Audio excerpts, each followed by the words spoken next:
ନିଜର ପରିଚୟ କ'ଣ ଜାଣିବାକୁ ଚାହୁଁଛନ୍ତି କି? ଭିଡ଼ିଓଟି ସମ୍ପୂର୍ଣ୍ଣ ଦେଖ। ଜଣେ ଭଦ୍ର ମହିଳାଙ୍କ କଥା ମୋତେ ବହୁତ ପସନ୍ଦ ଆସିଲା।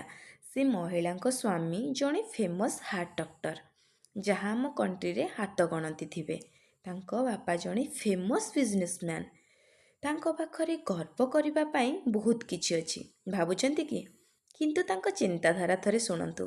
ତାଙ୍କ ମତରେ ଯେଉଁମାନେ ବାପାଙ୍କ ସଫଳତା କିମ୍ବା ବାପାଙ୍କ ପଇସା ଗର୍ବ କରନ୍ତି, ସ୍ୱାମୀର ସଫଳତା, ସ୍ୱାମୀର ଚାକିରିକୁ ନେଇ ଗର୍ବ କରନ୍ତି, ସେମାନଙ୍କୁ ତାଙ୍କର ପ୍ରଶ୍ନ, ତୁମର ପରିଚୟ କ'ଣ? ବାପାଙ୍କ ପରିଶ୍ରମରେ ସେ ତୁମକୁ ବଡ଼ କରିଛନ୍ତି। ତୁମ ସ୍ୱାମୀଙ୍କର ପରିଚୟ ଦେଖି ତୁମ ବାପା ମା ତୁମେ ତାଙ୍କୁ ପସନ୍ଦ କରିଛ। ତେବେ ତାଙ୍କ ପରିଚୟରେ ତୁମେ ଗର୍ବ କାହିଁକି? ସ୍ୱାମୀର ପରିଚୟରେ ଗର୍ବ, ବାପାଙ୍କ ପରିଚୟରେ ଗର୍ବ କାହିଁକି? ଏକୁଟିଆ ବସି ନିଜର ପରିଚୟ କ'ଣ ନିଜକୁ ପଚାର।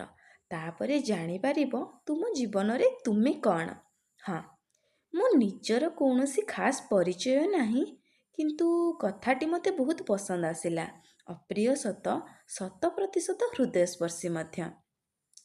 ମ୍ୟାଡ଼ାମଙ୍କ କଥା ଶୁଣିଲା ପରେ ନିଜ ମନକୁ ଗୋଟିଏ ନୂତନ ପ୍ରଶ୍ନ ଆସିଛି। ମୋର କେଉଁ ପରିଚୟ ଅଛି? ମୋର କେଉଁ ପରିଚୟ ପାଇଁ ମୋର ବାପା ଓ ମୋ ସ୍ୱାମୀ ଗର୍ବ କରିବେ?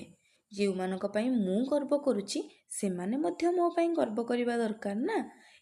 ନିଜ ପାଇଁ ପରିଚୟ ଗଢ଼ିବା ବହୁତ କଷ୍ଟ, ଅନ୍ୟର ପରିଚୟରେ ଗର୍ବ କରିବା ବହୁତ ସହଜ। ତେଣୁ ନିଜର ପରିଚୟ ଖୋଜିବାକୁ ଚେଷ୍ଟା କରନ୍ତୁ, ଅନ୍ୟ ବାପା ଓ ସ୍ୱାମୀର ପରିଚୟରେ ଗର୍ବ କରନ୍ତୁ ନାହିଁ।